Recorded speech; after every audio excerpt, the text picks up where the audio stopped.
in radio contact.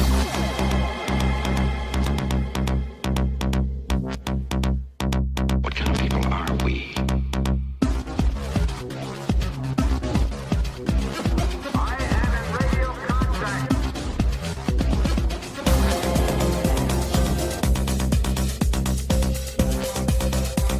What kind of people are we?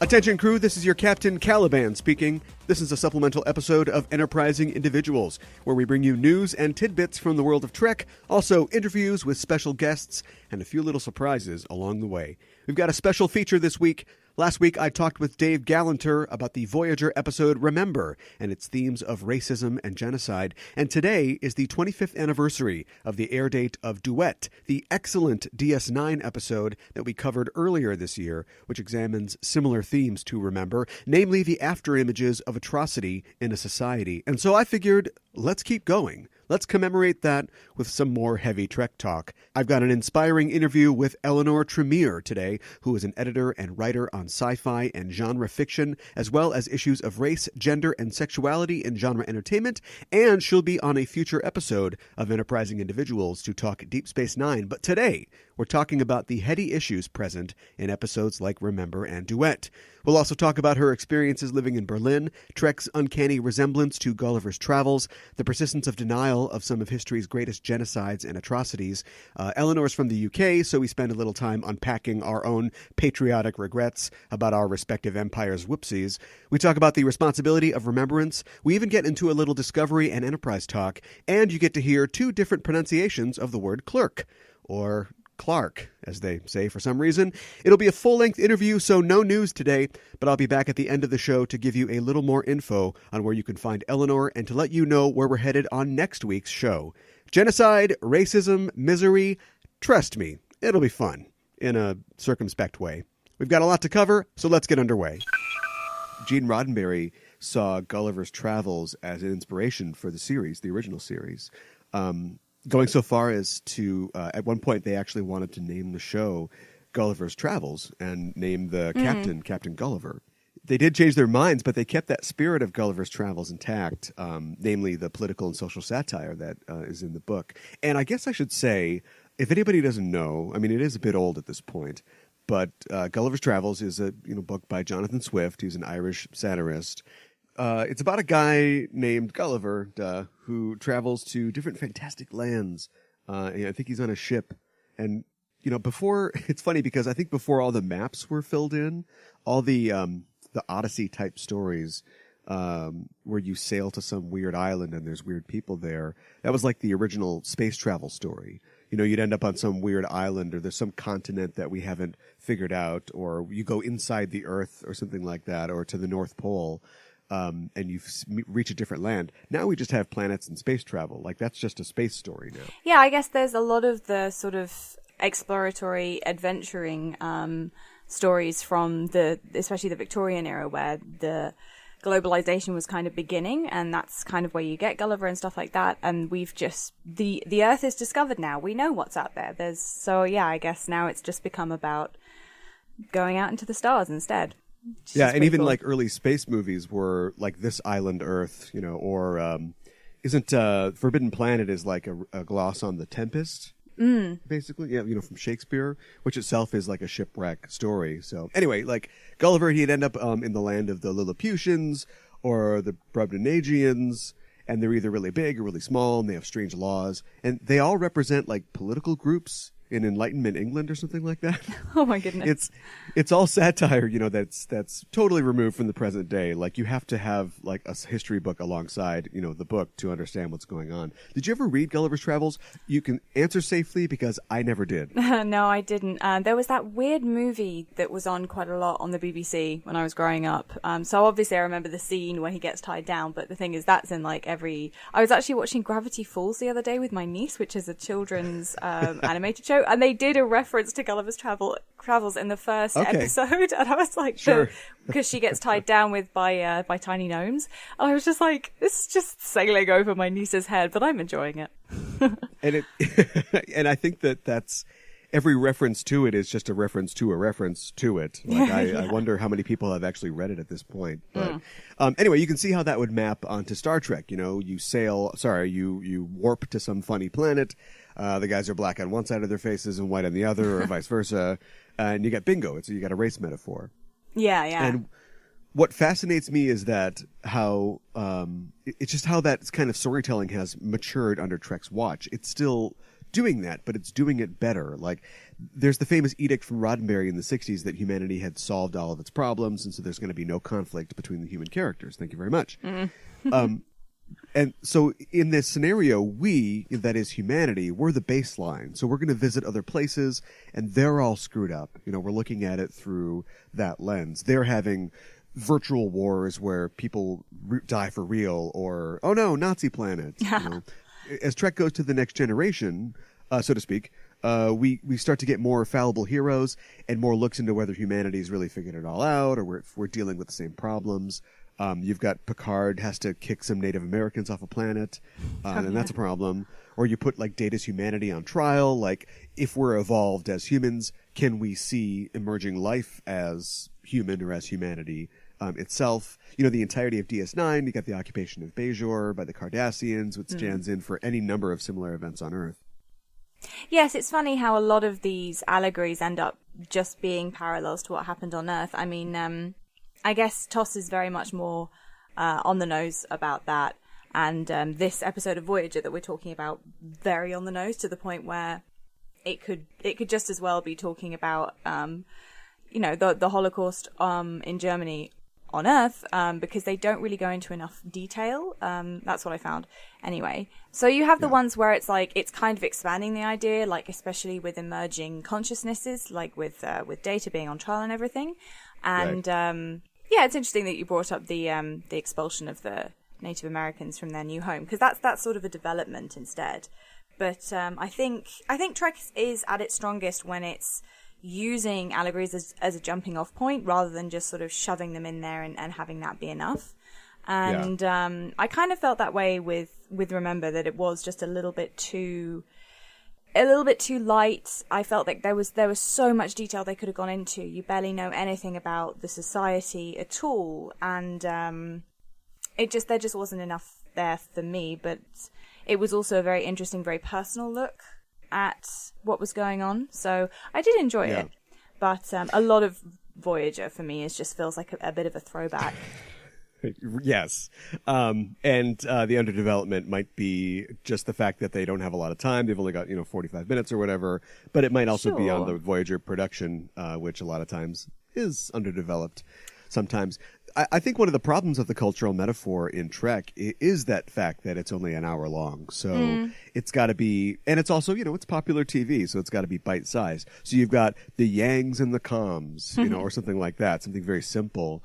And we don't get time to really develop a new picture, because why bother? We're going to be somewhere else next week. And I feel like whenever we actually get a three-dimensional picture of a society, it's usually because, like, they're extinct. Like, we're like in the inner light, like we're seeing this culture and they're already dead or have been dead for a long time.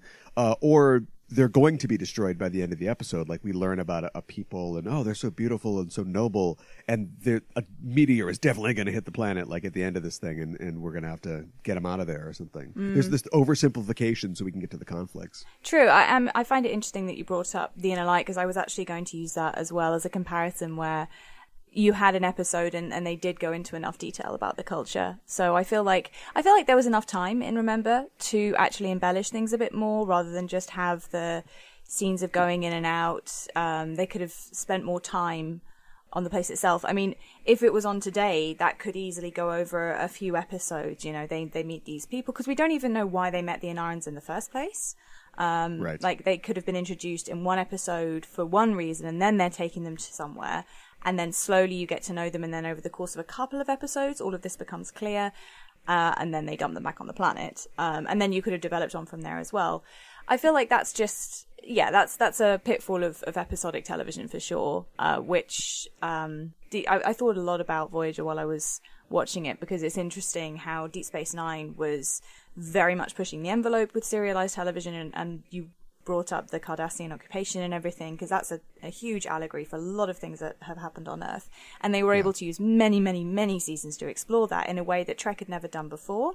But obviously that put the network's nose out of joint. No one liked the serialization. They were always being pushed not to do that. So one of the reasons I think Voyager is incredibly episodic and is almost a throwback to The Next Generation and feels even a little bit old-fashioned when it was airing was because the network just would not have allowed serialized storytelling in two shows at once. So I think it does okay with what it's got in this episode in particular, and I think there's some great acting on display as well. So I enjoyed it. Yeah, I think another reason that it feels like TNG is that this plot is almost a direct lift of a plot from TNG. The episode Violations, I don't know if you remember that one. It's the one where some telepathic creatures come on board. It begins with them helping Keiko remember her grandmother making tea or something like that.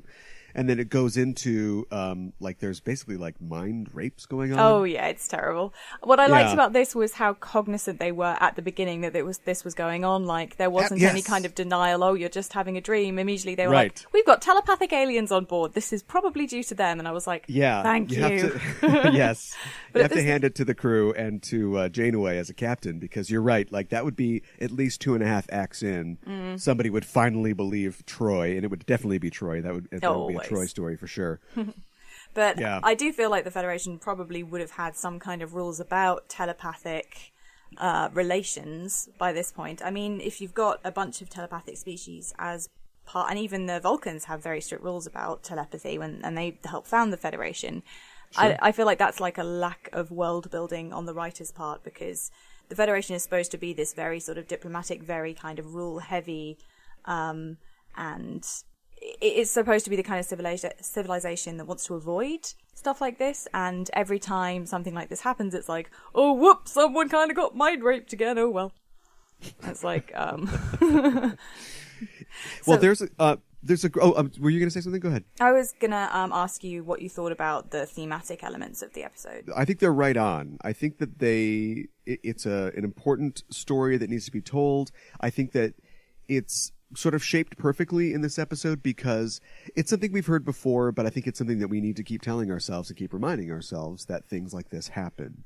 And the setup of the episode is perfect because it's this great sci-fi conceit. I mean, you could have a situation, and Voyager has returned to the theme of genocide several times. There's another episode called Memorial, I believe, where the crew is experiencing these weird visions where they're basically just acting out these atrocities, and they learn it's this memorial on this planet that's broadcasting this telepathic signal that basically forces people to remember the atrocities that they committed. What the thing that the memorial is representing. But I think this is perfect because it begins in this weird kind of thing. It takes us to another place that's even farther removed from the sci-fi place that we go every week, where she's experiencing these dreams and who is this guy? And then it takes this, weird sort of turn into what it is. Bruce Davison is so good in this episode as her father. Yes. I can't remember the character's name. And we talk about this on the episode where we talk about this episode. But it's not that he doesn't do this Hitler thing. He's not yelling at her that we must save the country or whatever. No. But the way that he plays on her as a father, and the way that he manipulates her as a young woman who is in love with this person, but he just creates this doubt and this uncertainty in her mind. I love that. Yeah, I thought this thought guy. It's so insidious. It's so good. Incredibly, he's a great actor, and even though he's not in very much of it, he absolutely shines when he's on screen. And what I thought was the strongest part of this episode was the rhetoric regarding why they were being taken away and ferried away. And what I really loved was him completely undermining her, making her doubt by saying, this is crazy. Is this supposed to be some kind of conspiracy? Listen to what you're saying. And that is incredible, because that's exactly what happens in real life. I mean, it did remind me of what I know in sort of pre-Nazi Germany, when there was a lot of that stuff kind of going on. There was a lot of rumor, and there was a lot of all of the rhetoric around. I can't remember what were they called? The Inarans that. The regressives? Regressives, that's it. Yeah, regressive. The rhetoric surrounding them and sort of putting them down and saying that, likening them to children and saying that they were dirty, that they were a danger to themselves and to this progressive society, that 100% lines up with the kind of rhetoric that was used against the Jewish population in Germany, about them being fears of them being dirty, of them multiplying and kind of causing problems for the good white Germans. And it ended up just sort of escalating, and the whole population was biased, obviously. Yeah. But and this is where I would have loved to have seen the culture more, because, you know, having lived in Germany, there's a lot of reflection on the Holocaust, and this is mostly thanks to, in the sort of 60s and 70s in West Germany, there was a student revolution, and they started really memorializing Nazi Germany and the Holocaust, but in ways of really, you know, looking at sites of concentration camps, building museums to explain, and also in schools teaching about how it happened so it can't happen again. And I think a lot of that has to do with the culture, with this sort of obedience to authority and the not wanting to stand up and change things, because it was this sort of passive adherence to authority that sort of allowed it to happen. And I would have just liked to have known more about the Inaran society, like, because these things don't just happen. I mean, they do quite a lot, but a lot of it, I had a look at other genocides as well, and a lot of it has to do with, you know, places where there is this incredibly strict authority. I mean, I looked at the British Empire a lot when I was researching this, because when it comes to denial, well, maybe I'll get to that in a bit, but in any case, the culture, it plays a very, very large role in whether or not this actually happens. So that's why I would have liked to have seen more of that, and I felt like that was a weakness of the episode, because they could have just gone more in depth to that, rather than just like, oh, it's happening. It's like, okay, but why, and why is it being allowed? But the rhetoric was a good part of that. I think they tried to, again, you know, that's 45 minutes or whatever it is. I think they tried to contain that conflict within the father-daughter sort of dynamic. And so he's clearly a person of interest and power in this regime, and she's the one who's maybe on the fence, doesn't have an investment. And so maybe she represents the general populace, and he's the one who's trying to talk her into it. But other than that, we don't really know anything, except for they like to wash their hands with these little balls or something, and these people don't, and so they gotta go. Like, it was a little maybe unmotivated in that respect. Yeah, but the rhetoric was great, and he was so insidiously persuasive that you could see how that would work on the entire population. What I loved at the end is when we saw her spreading the same rhetoric to telling the children about what happened, and I thought, that was very chilling, and I think that was right. And instead of a like Holocaust memorial, to like the murdered Jews or like they have in Berlin, they build a memorial to their ethnic cleansing, basically. Like they built this door or whatever it is, and say, oh, this is the door of progress. And it's just like the complete opposite. It's like a twisted sort of ugh. Yeah. I mean, and you do get that in cultures like, I mean, China is quite a good example, because they continue to oppress, Tibet, and also minorities like the Falun Gong was something I looked at, and all of their sort of memorials are about. We're progressing and stuff for the good of the nation and for the good of the state. Whereas there's still some really terrifying things going on, and again, it gets into sort of conspiracy theory territory, because there are. I was in San Francisco, and we actually met a group of Falun Gong protesters in the park, and they were handing out pamphlets and talking about organ harvesting and stuff like that. And I was reading it and I was like, this sounds crazy, but I looked into it and there's sort of statistics to support it, but obviously the state is very much saying, no, this isn't going on. And you do get into that thing of thinking, it sounds crazy, but man, it's happened before and it could happen again. So it is difficult with stuff like that. But yeah, it's always this rhetoric of what's for the good of the people in the state. And yeah, that was very chilling. Before, during, and after, that controlling that conversation, and especially after with the denials and rewriting history and even getting rid of evidence. I was researching. We're just a lot of Google hits on genocide for us this week, but I was looking up genocidewatch.org, which is run by Dr. Gregory Stanton, and he has outlined 10 steps of genocide. Not like a cookbook, like a how-to, but like things for other nations to sort of look for, to say, we're on our way to a genocide here. And a lot of the steps are, like you had mentioned before, like what he calls classification, or discrimination, like setting a group apart and then dehumanizing them by saying they do this, they do that. Or organizing and polarizing like a populace against them, and then just going through the process of persecuting them, separating them, disappearing them, exterminating them, whatever Isolating. it is. Yeah, exactly. Removing them from the regular populace, and all throughout the process, they've got justifications, they've got reasons, they've got laws why it has to be this way, and it's just been seen way too many times. Yeah, they're very good at explaining it away. And I was looking at the Armenian genocide, and it's really scary how much that's denied by Turkey. I mean, it's confused by the fact that it was actually, Turkey wasn't really a country. It was sort of becoming a country, and it happened during the First World War. So there was a lot of other stuff going on, but it's estimated that at least 1 million people died, possibly even upwards of 1.5 million. And any historians and journalists that talk about it, they can be subject to prosecution for various excuses.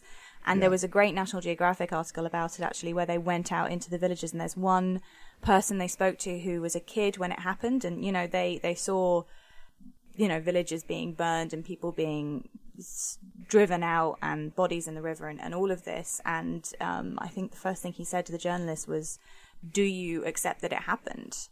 And the journalist was like, "Well, I'm just here doing my job." But this person just repeated, "Do you accept that it happened?" And wouldn't stop until they got a response about that. Because I mean, just imagine living in that country and having to face the fact that it's just been swept under the rug. They've just disappeared, and the country itself won't even accept. They're just like, it was war, and there were losses on both sides, when it was like, this was a specific campaign, and there's history to support that. So it's frightening. And it's not even, I mean, just you think about what a normal citizen would say versus like what a government official or someone would say, and all of the government officials who made those decisions are all dead now. Like, there isn't any real reason that I can think of, except national pride, for a government to want to rewrite history or cover something up like that. But it all comes from this idea of, I can't believe that we did this. Like, who made this choice? Like, why? I can't stomach being a person who lives in a country that did this. This is when I sort of start thinking about the British Empire, and I think it has to do with whether or not there was a war fought over it, how much attention there was globally, and whether that, country won or lost. Because Germany, all the attention on the world was on it, and we fought a huge war over it, and they lost, and so they were supposed to atone, and they've done that. But the countries surrounding Germany are sort of, Poland and Austria have this history. Even though Austria has laws against Holocaust denial, they also have a long history of kind of denying their involvement, even though plenty of Austrian officials were part of the final solution. Poland's actually got really uncomfortable lately. There's a new law in Poland that says that if you say anything to accuse Poland or saying that it was complicit or collaborative in the Holocaust, then you have a fine, and you can have 3 years in prison.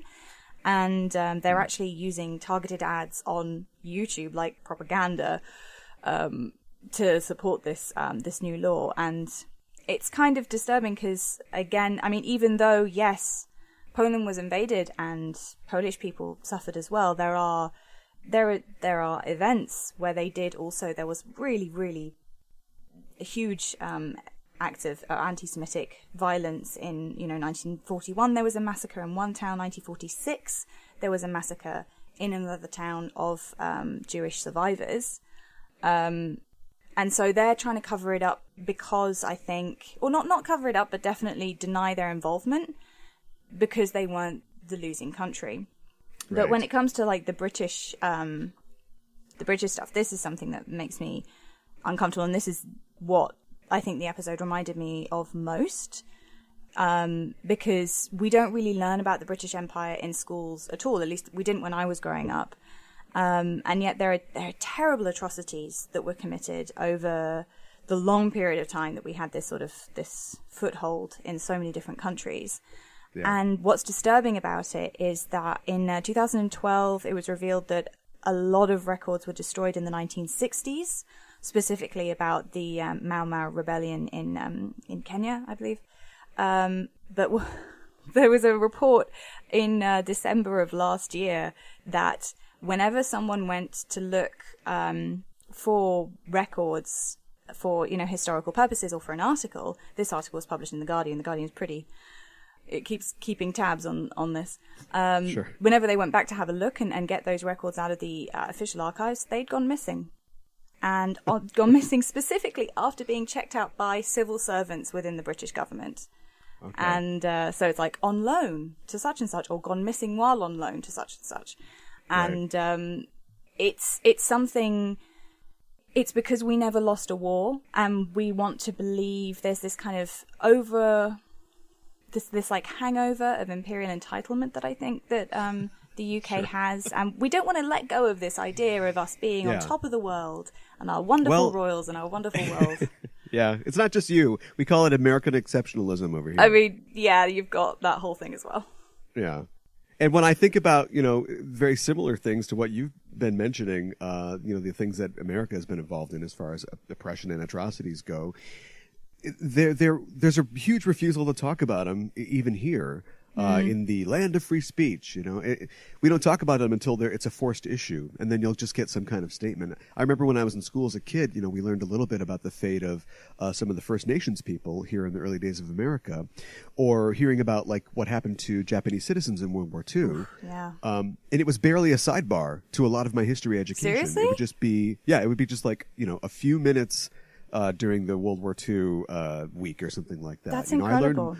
I learned more from Dances with Wolves about Native Americans than I did, about American peoples in the 19th century in school. This shouldn't surprise me. I had a module on the American West, and a good like half to 3/4 of that book was all about the attempted genocide / maybe genocide of the Native Americans, and just like the wars and the Trail of Tears and everything. We learned about that. It's funny that you guys don't. But then we don't learn about all the terrible things that we did to the world. So I suppose it's just, I think it doesn't fit into the narrative, at least just speaking as an American. I don't think it fits into the narrative of the American public, which is that we are a nation of many. But it's ironic, I think, because it's a homogenized many. Like anybody can come here. We'll take anybody. But then once you're here, you have to look and act, a certain way. And there's no way that we would turn against people who are within our own nation that we have supposedly accepted or made treaties with. So it's still the same kind of idea of speaking out is almost eroding the idea of the nation state and all Americans, and it's seen as an attack upon America as a concept rather than just an admitting of what happened in history. Which is interesting. Yeah. Yeah. That idea of a people or a nation, even the ones who weren't necessarily in power, having to deal with this and just countenance the idea of this thing happening is what fascinates me. There's a really great episode of DS9 that we talked about earlier on the show this year, called Duet. Yeah. And if listeners aren't familiar, they should listen to that episode. But I'll say real quickly, it's the episode where Kira has caught this Cardassian, Maritza, who was the commandant at this horrible work camp that she helped liberate during the war. And as the episode, it just runs through the entire fascism playbook, with the character in question. He is talking about how the people were dirty and they needed to get rid of them, and people, the Cardassians loved it when they did it. It's played wonderfully by Harris Yulin. And he talks about how, they couldn't take care of themselves. We had a vision and we deserved to be the rulers.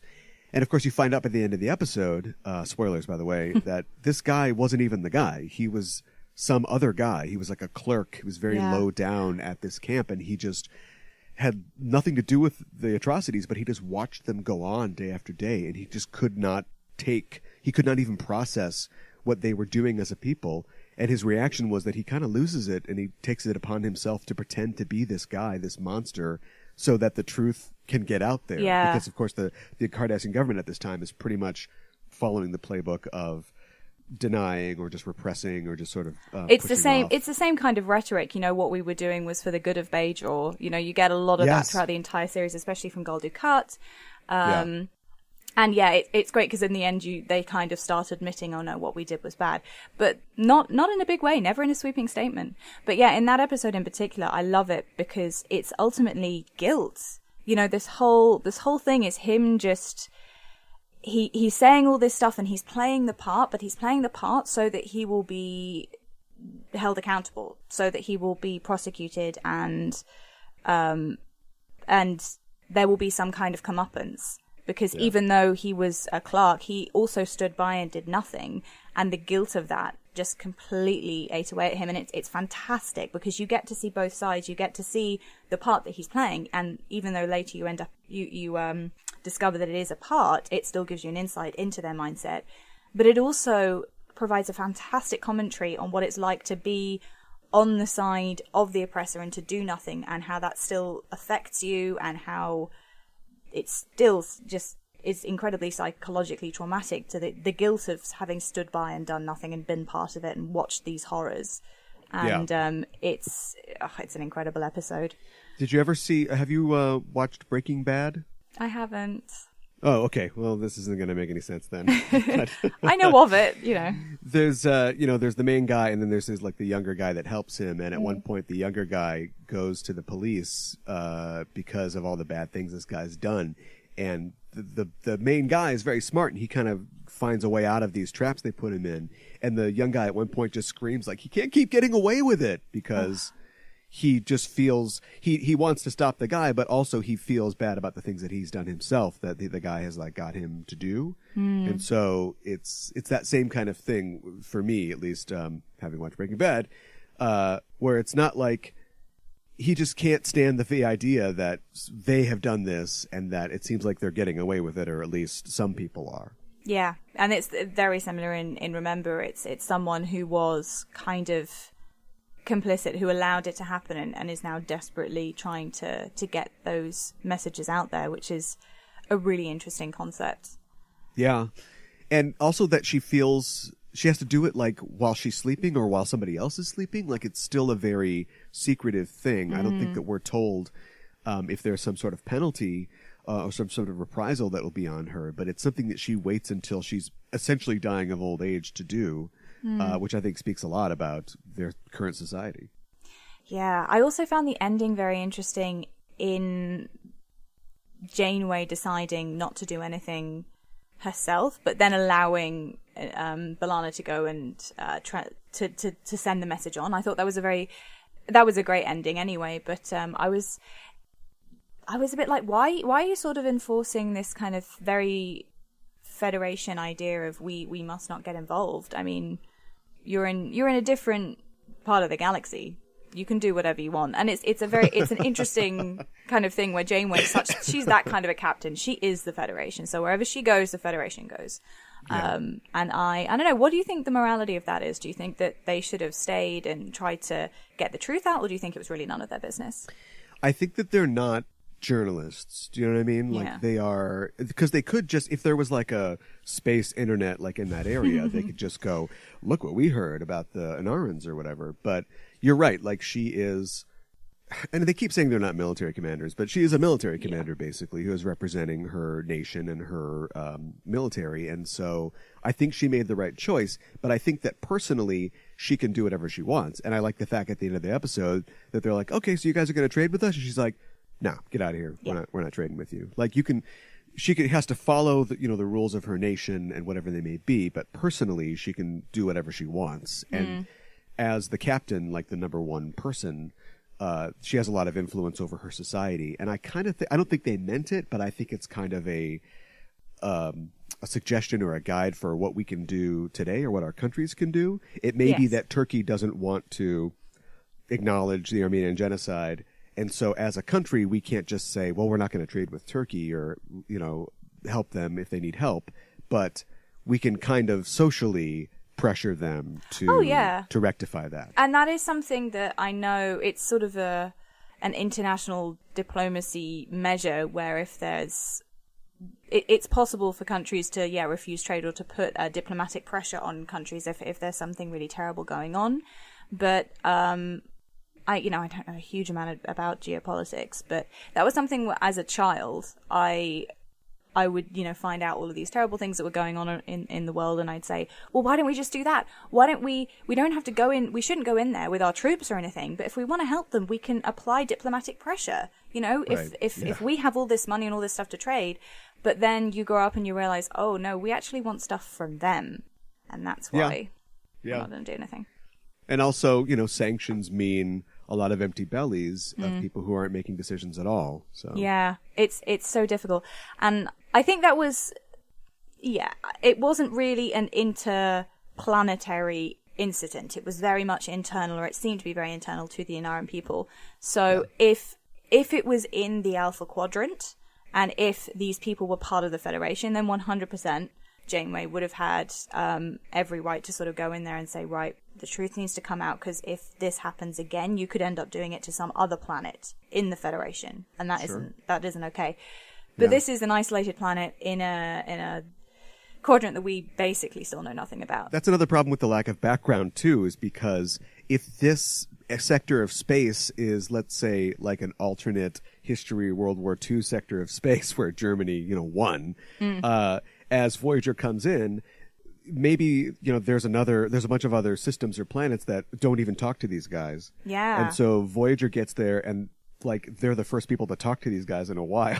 And they're like, oh, we can trade with somebody. Somebody wants to talk to us that doesn't know about the horrible thing we did. Oh, that's such a great concept. And Voyager might find out something by talking to other, aliens who are like, no, we don't talk to those guys. And then we find out what the secret is. But that's not like an hour show. The hour show is just, we've got bird nest aliens on board and they're going to do this and that. Oh, that's such a great idea. I have a lot of fun thinking about all the things that Voyager could have been. And I was about to make a point about how what I would have loved to have seen in Voyager is them building up the cultures and society and network that already existed in the Delta Quadrant, and us discovering that, but instead they're just sort of hopping from planet to planet, and they're all very isolated.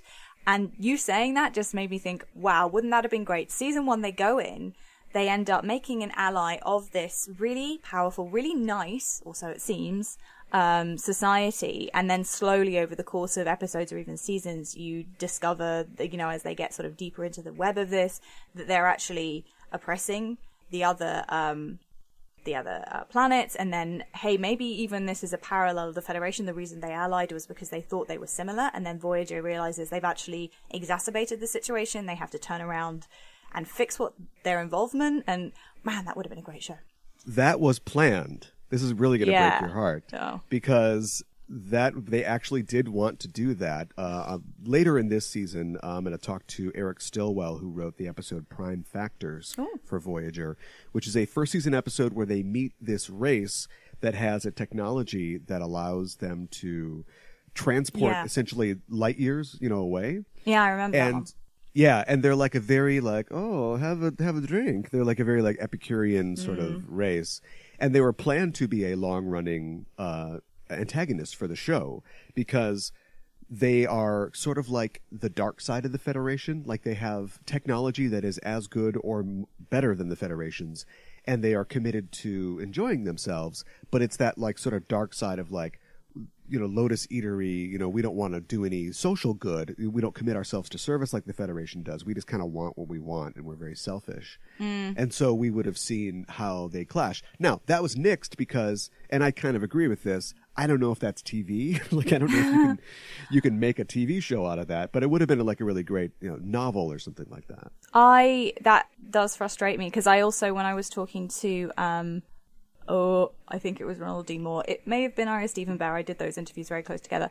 But one of them said that the original idea for Voyager was to kind of have them going out Battlestar Galactica style and sort of it being a darker story and then being sort of chased definitely by the Borg all the way through the quadrant, and it being more about survival and really looking at what it would be like with them not having the replicators and just it being this very nitty-gritty thing. But yeah, no, the network didn't want to do it. And again, this goes back to Deep Space Nine, which was the dark sheep of the franchise, which had been on TV for so long, and they didn't want to do another one that was also kind of experimental and dark and ahead of its time. They wanted just the nice, the calm, the very Star Trek-y thing, and that's why, Voyager ended up being the way it was. Yeah. But man, that would have been so great. I think it would have made great TV, but I think maybe it would have made great TV for today. Probably not for the sort of late 90s, early noughties.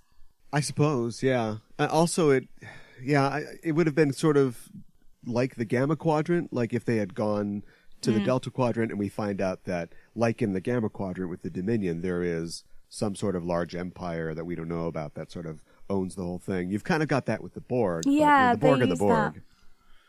They do that kind of lazily because they're like, oh, yeah, the Borg are like ravaging all the planets, and that's why we're seeing them, and they at a low level of technology, and they haven't formed any kind of network. It's that. And it's like, wow, that's... And they say that over like 2 lines of dialogue in one of the early episodes, and you're like, oh, okay, great, that's fun. But why wouldn't there be like a whole consortium of nations who have banded together, federalized, if you will, in order to fight this threat? Like, a rebellion. That's how you sometimes get nations coming together, to fight something else. Yes, I completely agree. I think you could have an entire show pitching other ideas for what Voyager could have been. And I feel really bad taking pot shots at it all the time because it's not a bad show. For me, it's a waste of concept. I feel like every time they go near an interesting idea, they just blaze right past it as quickly as they can. Yeah. And whereas, Enterprise, also not a great show, but they're very dedicated to their concept, They do try. And every single episode, they're like, let's see how this feeds into the greater narrative. And I'm like, you're not doing it well, but you're trying, and I appreciate that. And the concept itself is interesting. Yeah, there's a couple, they really went for it on some of their ideas, and you have to kind of respect them for that. I wanted to talk about other genocides or other episodes that dealt with genocides in Trek, but as I was looking through, there are very few times when it is specifically the subject. You will find out that a bunch of people died or that somebody killed a bunch of people, but it's usually just, to mark them as the worst person, the worst sinner. Yeah. And it's very rare that they actually deal with it specifically. There's an episode of Next Generation where they meet this guy, he looks like an old guy, but he's an energy being, and he gets mad and he kills like all these aliens, like all members of the race in the galaxy, just wipes them out. And it's done in that sort of like 60s sci-fi that I don't think is very good for a 80s television show where all the Enterprise does is just find out about that. Yeah, and then they wave bye-bye. Yep. They can't they can't do anything about it. He says in the dialogue that you can't judge me, like no one can judge me for the worst crime. And so it's just like, okay, see you next week. Like it's no real commentary on what he did, except it's bad. I think that's a shame, and I think that's why this episode of Voyager is, even though it's not hugely detailed, is actually a lot more interesting than those kind of very allegorical, like you said, very 60s, like this bad man, secret, bye-bye. Yeah, because they actually go into the psychology of denial, and especially because if you think about it, most people don't kind of know about the other kind of genocides, like the Armenian genocide, and like you said, things are definitely covered up with American history and definitely with British history.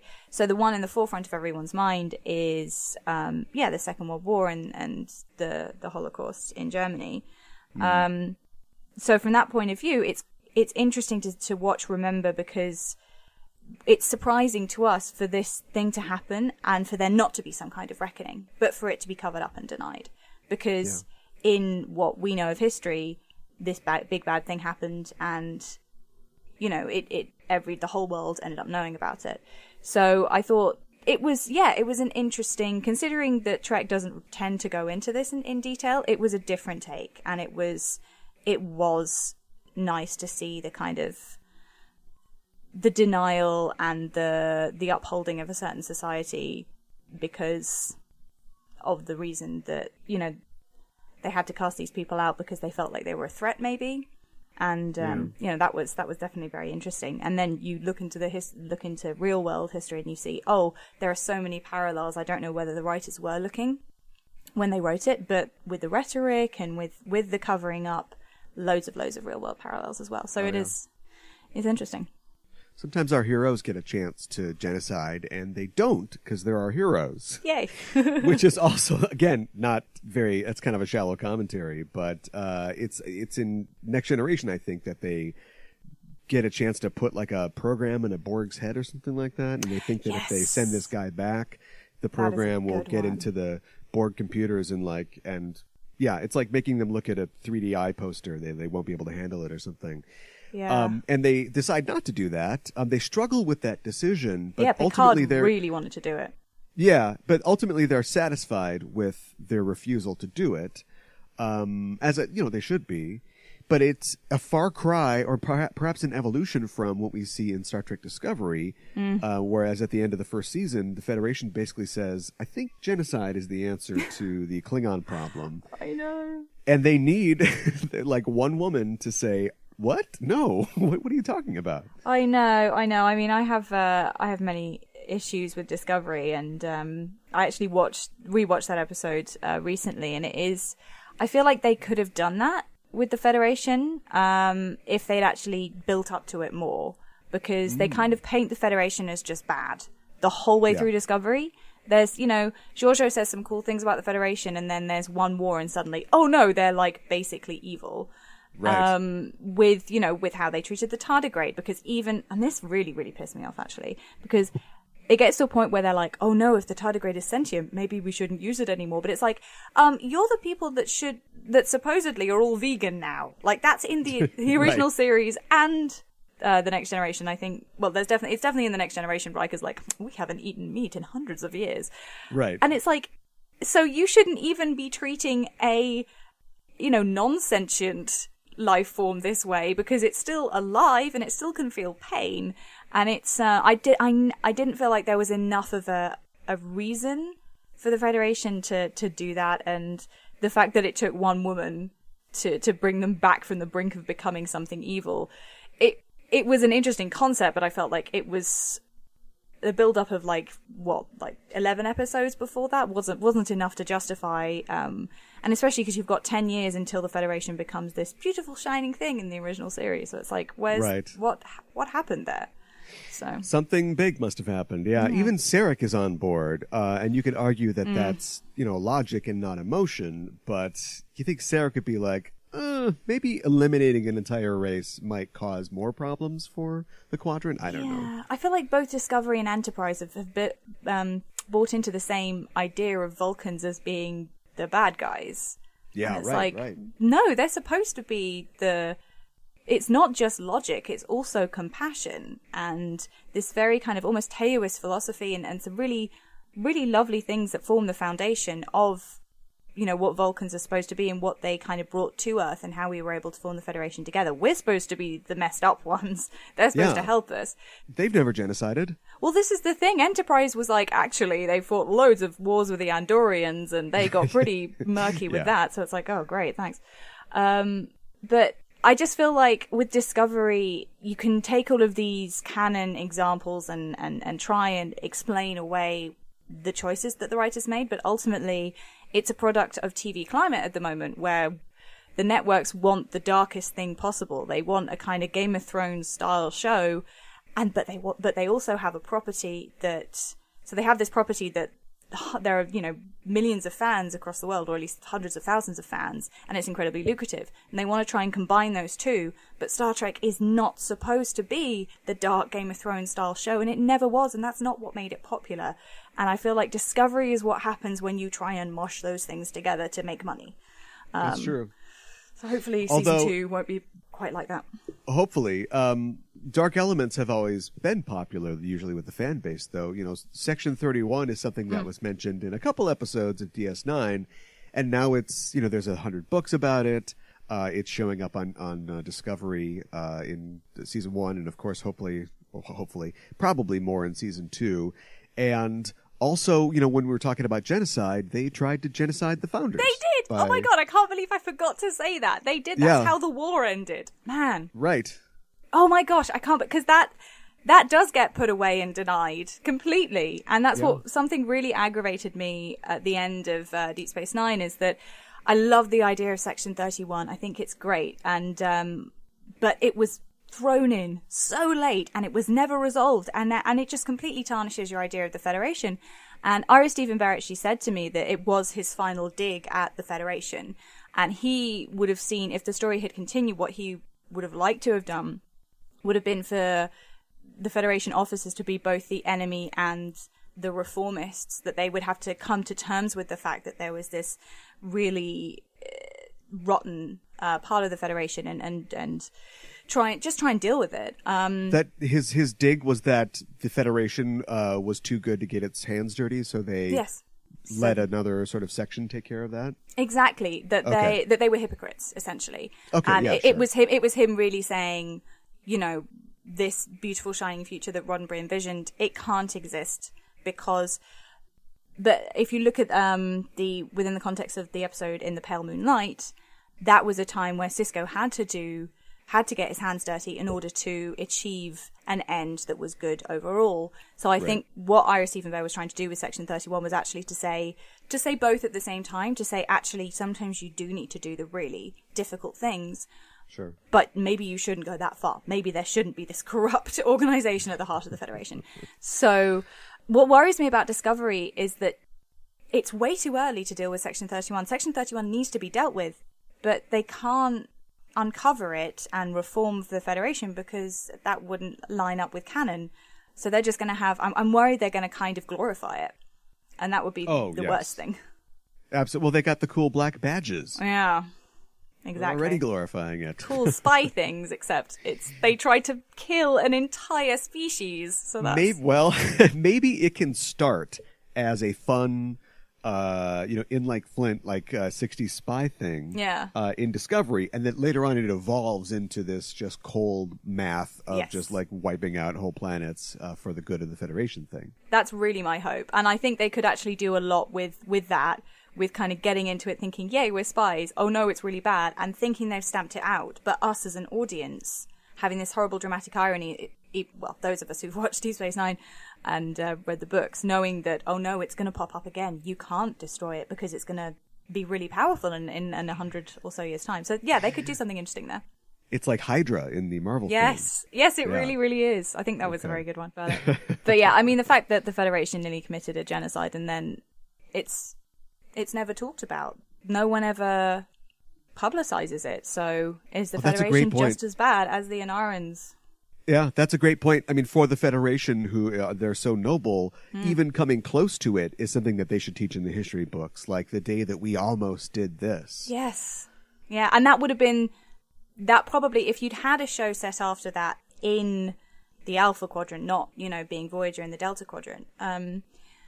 then that could have been the turning point. If you had a long show dealing with the fallout of the Dominion War and learning about Section 31, the turning point would really have been, the Federation planned to and attempted genocide. Yeah. So that has to come out. And that would have been the kind of the point where where Section 31 got made public. But yeah, unless they do time travel stuff in Discovery... We're not going to get that. I hope we end up getting another show set in that time period that deals with that, but it's been decades since that was on television, so... Yeah. I always wonder how much latitude Starfleet has as the military wing of the United Federation of Planets to act, because this show is, set on a Starfleet ship. That's our window into the universe. But you always see Admiral Cornwall or somebody coming out and saying, all right, we've decided we're going to destroy Kronos or whatever. Is any of this put to a vote to Right. Federation citizens? Like, can they get out their little space iPhones and go, do you want to go to war? Yes or Yes, no? Yeah. Oh man, that's a good point. Because there's the Starfleet they've got this militaristic structure of there being admirals as well. So you've got to think, okay, the orders must come from the admirals, but then there's also the Federation Council. And in a war situation, whose job is it to make the decision? Is it democratic or is it Starfleet? Maybe it's like, in America, you can have troop actions and then you have to actually declare war. But if you never declare war, you were never at war. Sneaky. Yeah. Sounds like some Section 31 propaganda there. Thanks so much for talking with me. Where can people find you online? Online, I am on Twitter at extraterrestrial, and I'm currently setting up a blog, but I haven't decided the name of it yet, so I can't plug that. Tweet to Eleanor on Twitter for with blog name ideas. Yes, please. I need them. Well, thanks again. Thank you so much for having me. Thanks again to Eleanor for chatting with me. As I said before, she'll be appearing on a future episode of Enterprising Individuals to talk about another bracingly grim episode of DS9, so watch out for that. She may also appear on an upcoming bonus episode about Star Trek Discovery, so look forward to that as well. You can follow Eleanor on Twitter at extraterrestrial. That's at extra, like extra, TREMEER. IAL, and I recommend that you do that. You also have to read her excellent piece on IO9 about the 25th anniversary of DS9, where she interviews Ron Moore and Ira Behr about the show and its legacy. I wish I had written that article, which is the best compliment a writer can give another, I guess. It's great. Check it out. There's a link in the show notes. If you want to read more on the subject of genocide and society's reactions to it, may I recommend A Problem from Hell, America and the Age of Genocide by Samantha Power. It's a Pulitzer Prize-winning book that looks at the failure of American and Western leaders to stop genocide in the 20th and 21st centuries. Power was a Balkan War correspondent, and she draws on her own experiences as well as interviews with top Washington policymakers to assemble a picture of the current global crisis and what we're doing, or not doing as the case may be, to stop it. I'll include a link to Problem from Hell in the show notes. You can click on it and be taken right to Amazon, where you can purchase the book, and a small part of that purchase will go to help our show at no extra cost to you. You can also go to enterprisingindividuals.com and click through our Amazon banner to reach Amazon. Every time you click through Enterprising Individuals and make a purchase on Amazon, a little bit of that purchase goes to us here at the show, again, at no extra cost to you, and helps keep the Warp Core lit here. So click on our links or through our banner. You can even bookmark it. It's really easy to support the show. And maybe you're saying, wow, I've had enough dark stuff for now. Where are the tribbles? To which I would say, wait like 5 minutes and you are going to like what you hear. But I would also say, if you like tribbles and you like the kind of insightful discussion and erudite guests you hear on Enterprising Individuals, why not support the show by going to our Patreon page at patreon.com/EISTpod. It's there that you can sign up to be a crew member for the show for a small monthly donation, and you can get access to our exclusive subscriber content, like our live shows, including our upcoming live show with Melinda Snodgrass at Convergence 2018 in July, also my DS9 rewatch recaps, plus our new episode commentaries, which are debuting soon. You can get show merchandise and more. Just head to patreon.com/EISTpod, and for as little as $1 a month, you will be a member of the crew. As always, anything you can contribute to the show will be appreciated and will help keep us flying. Thanks. We're not out of the depressing woods just yet, listener. In lieu of a social media comment this week, I wanted to draw attention to an important social cause. Earlier in the year, the news came out that John Paul Stoyer, musician and former actor who played the first Alexander on TNG, had died, and a report came out this week from the Portland PD that the cause of death was suicide. John went by Johnny Jules, and his bandmates loved him. He was the lead singer of the band, and he opened a vegan restaurant as well in Portland, which, good scouting on that market. He was only 33 years old. It's extremely tragic. He's going to be missed by a lot of people. And all this is on the heels of the national news stories of designer Kate Spade and chef and CNN raconteur Anthony Bourdain both dying by suicide, which was totally unexpected and shocking in each case. But it's always shocking, isn't it? We keep things inside, and we can't share how we feel, and we think no one can understand us. But I think it's a lot like, well, it's like Star Trek. There are people out there. There are people who know what you're going through, and they will understand you. And even if they don't, they're willing to listen, and they're ready to care about you. I think we hear that a lot, but we forget when we're in crisis. But it is true. If you or anyone you know is going through stress, going through pain, take this number, 1-800-273-8255. That's the number for the National Suicide Hotline. It's open 24 hours a day. It's 1-800-273-8255. You're not alone. There are people who love you. There's people that want to help you. One more time, 1-800-273-8255. Also, this is the part of the show where I tell you that you can contact the show on Facebook and Twitter by searching for EIST Pod. And that goes double for anyone who is looking for someone to listen. Trekkies are a family. We have to be. We're giant nerds who like a 50-year-old TV show. And we're not ashamed.